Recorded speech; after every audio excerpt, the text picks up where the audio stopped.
Crimean Peninsula, just south of the Ukraine. Russia's annexation of Crimea meant that the Ukraine lost access to an important ground station located there. They were just months away from launching Libus, their communications satellite, before Russia took over. The station was still there, and operational, but not for the Ukrainians. According to UN communications, the satellite site had been useless and was not operational. But we all know Russia finds a way. They had different plans for the satellite station. They were going to launch their own communication satellite. Besides being kept completely secret from the UN, there were other issues with Russia's satellite program. Their communications satellite wasn't for communicating with the ground. They were using it as a test platform for their newest and most dangerous weapon, something called the kill switch. Defector intel told us there was a 40-page document in Russia's new secret playground that outlined the features of their ICBs armed with a kill switch, things not available on the standard full model. For one, the ability to sequence control rocket propulsion during the critical cruise phase of the rocket's journey. Operators could use program data collected from defense systems seconds after their launch to create more speed at critical moments while there was still fuel left in the rocket. This would make entry into the atmosphere, and ultimately the impact, far more substantial, traveling at much greater speeds. In addition, the switch could send defense site data to a control computer inside and use individual boosters to target specific sites with decoy warheads. Once defense assets were used on the precisely targeted decoys, there wasn't enough time to stop the incoming nuclear payload. International law said the amount of warheads an ICBM could carry was only 10. Usually, these were mainly decoys, but the kill switch system meant a missile needed fewer decoys and could carry more actual warheads. But what good was a new toy if you couldn't take it out and play with it? The Russians were using Crimea as their own personal playground. They had built a factory to manufacture and test the kill switches on different types of ICBMs, and the only place they could launch them in secret was on Crimean Peninsula itself.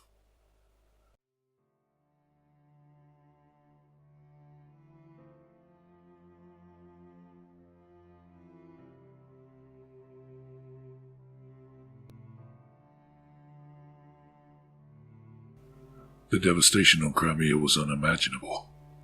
The buildings, the landscape, the people, virtually all wiped out.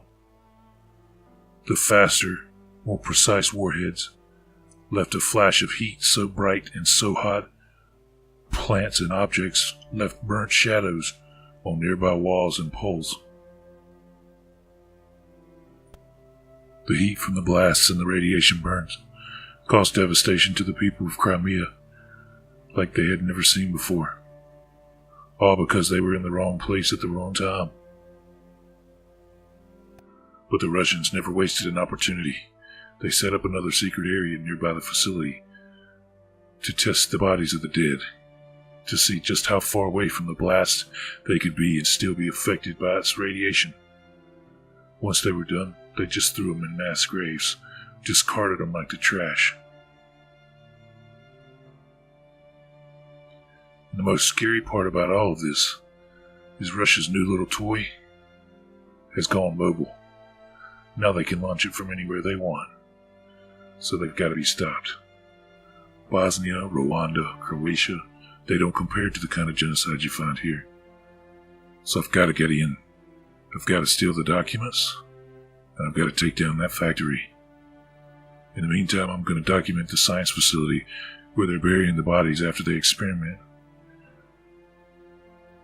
There's also a backup redundancy radar that I need to take out while I'm here.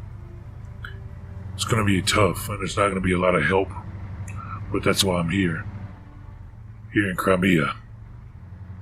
I guess my only question is, where is everybody else?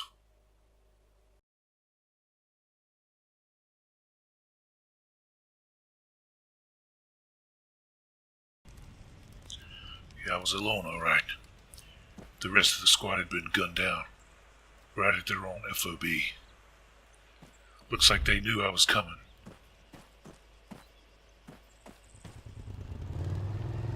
They're gonna be expecting me, but that's okay. I'm expecting them too.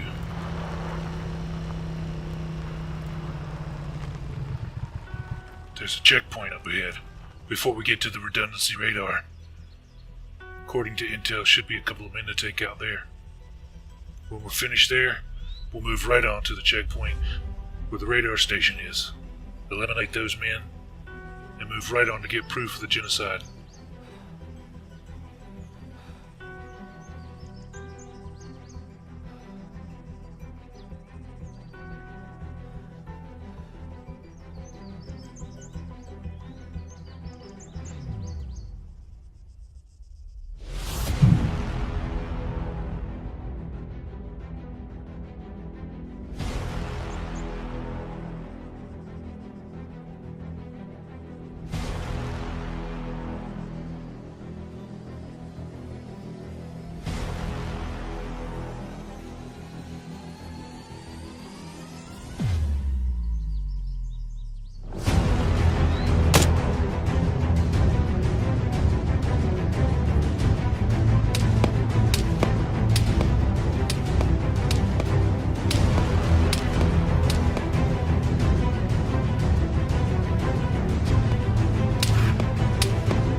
There's the redundancy radar.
There's a backup system. We know there's at least one guy inside operating. When the main system goes offline, his job's to connect automatically, pick up the slack for what doesn't happen with the main system. We're gonna bring it down. We're gonna bring it down right on top of him. And I hope he burns in hell.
mass graves and the burning of the bodies, nobody can get out alive.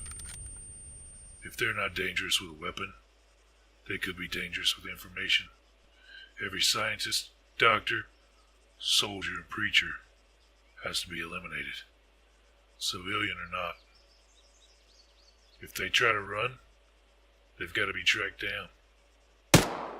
Just can't risk the information they might have getting out to anybody.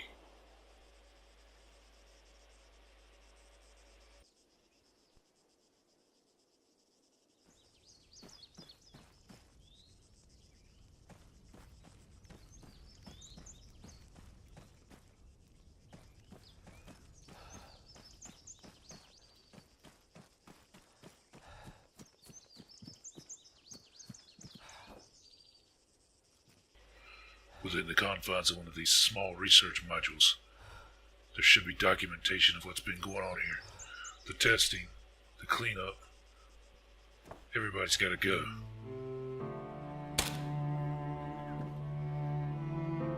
But there's gotta be something I can take behind. Some information, some photos, something that documents what's going on. Even if the whole world doesn't know, somebody needs to see what's happening here.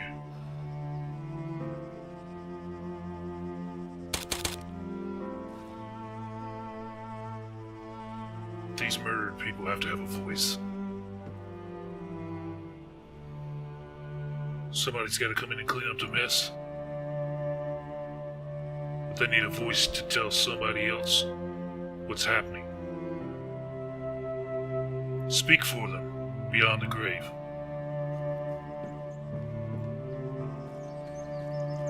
And maybe there's a way somewhere, somehow, that they'll know somebody down here is still fighting for them. Recognize this guy from Intel. Quote-unquote preacher. Leading services over these mass graves. If I believed in a heaven or a hell, I know which place he'd be in. Hopefully he's breaking a sweat right now. When you murder so many people that you run out of space, the next step is just burning everybody. These bastards. I did catch up to a few scientists trying to leave, and it hurts, but they gotta go. Nobody can be left behind. Nobody can have this information. So it stops. And it ends here.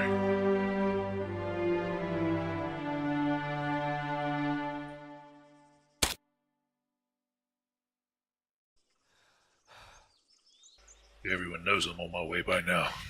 The only people left are some soldiers, some scientists, and a few people that still hold a closely guarded secret.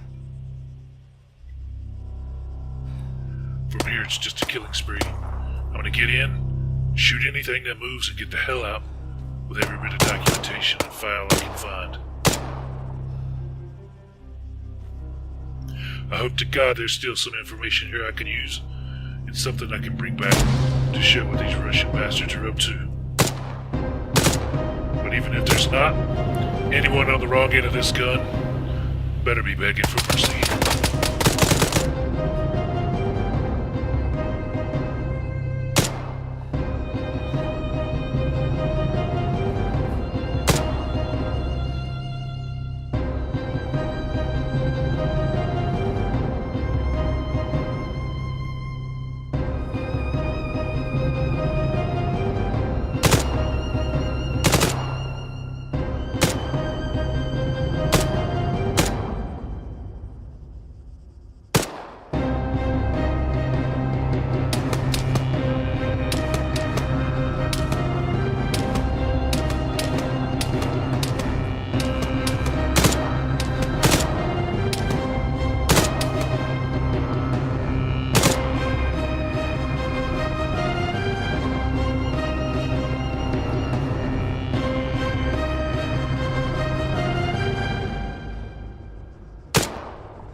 documentation inside.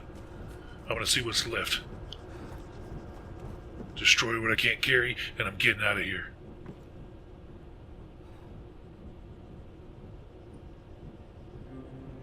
Not much here, but some files, some photos, maybe a little bit of digital information.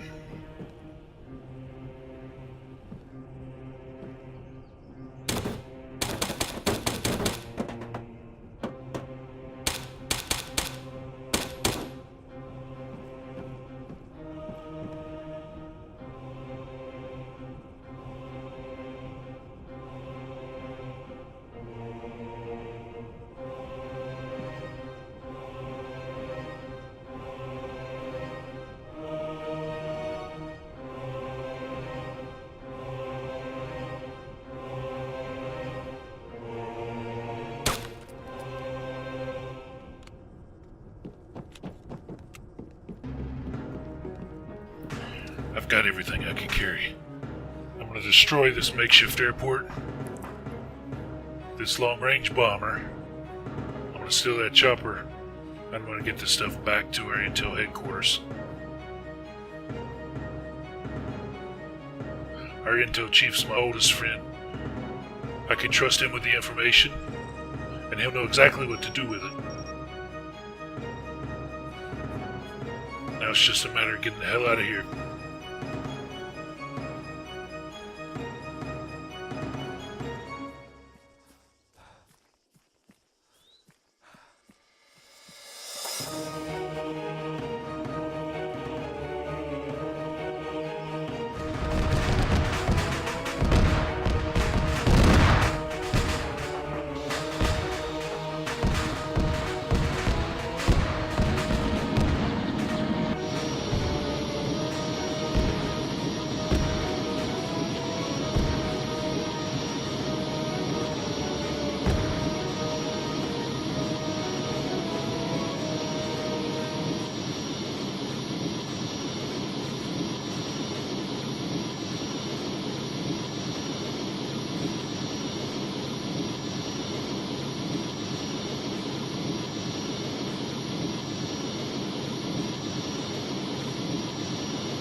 Of course, the Russians blamed everything on an obsolete group of Chechen rebels.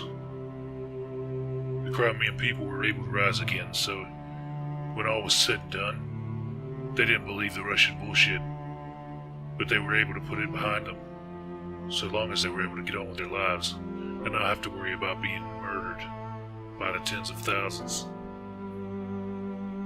They were able to rebuild. Start the Crimean Strait Bridge, and work on a peace pact between Russia and Crimea that would allow them to get together with trade, weapons, technology, and hopefully allow the people to prosper in some way.